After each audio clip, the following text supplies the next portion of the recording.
네, 지금부터는 주택의 공시가격 현실화를 둘러싼 논란에 대해서 살펴보겠습니다. 자, 주택에 매기는 세금은 공시가격에 근거를 해서 계산을 하게 되죠.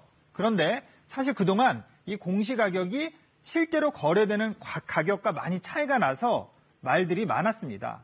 자, 집값이 천정부지로 올라도 이걸 제대로 공시가격에 반영하지 않았기 때문인데요. 자, 참여연대가 2017년에 조사한 자료를 보면요. 실거래 가격이 3억 원 이하 주택의 공시가격 반영률은요. 52%인 반면에요.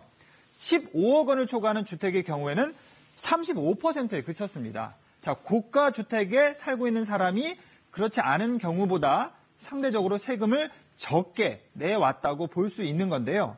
자, 이렇게 고가 주택일수록 시세와 공시가격의 차이가 커서 조세 형평에 어긋난다는 지적이 나오자 정부가 올해부터는 집값 상승분을 적극적으로 반영하기로 했습니다. 자, 일부 표본 주택에 대한 공시 예정 가격이 발표가 되고 소유주 의견 청취가 어제 마무리가 됐는데요.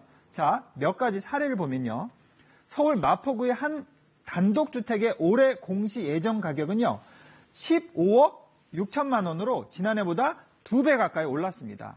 자, 특히 부촌으로 불리는 서울 삼성동과 한남동의 고가 단독주택은요. 공시가격이 대부분 40% 이상 올랐습니다. 자, 반면에 집값 상승이 미비했던 지역은 공시가격이 10% 내외로 상승을 했습니다.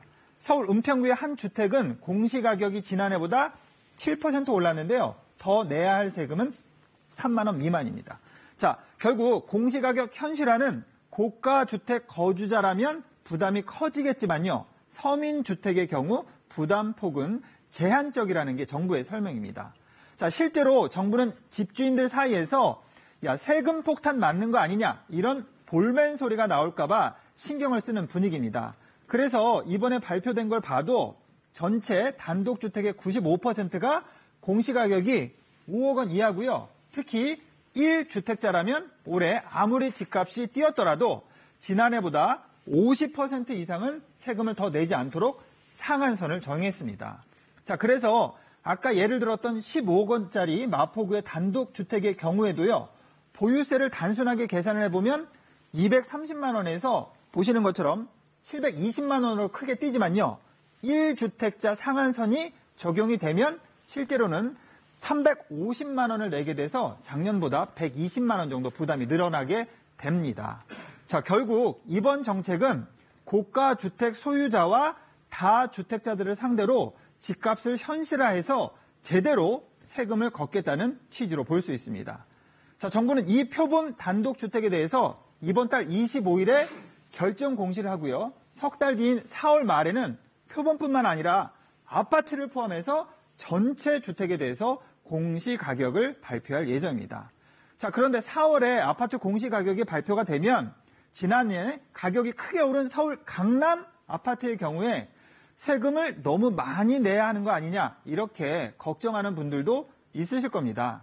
자, 부동산 전문가들은요. 서울 강남은 상당한 변동이 예상이 돼서 조세 저항이 있을 수도 있다고 말을 하고 있습니다.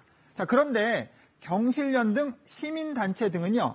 여전히 미흡하다면서 더 올려야 한다는 입장입니다. 현재 시세의 70% 선인 공시가격을 80%까지는 끌어올려야 조세 정의가 실현이 되고 부동산 투기 차단도 가능하다고 얘기를 하고 있습니다.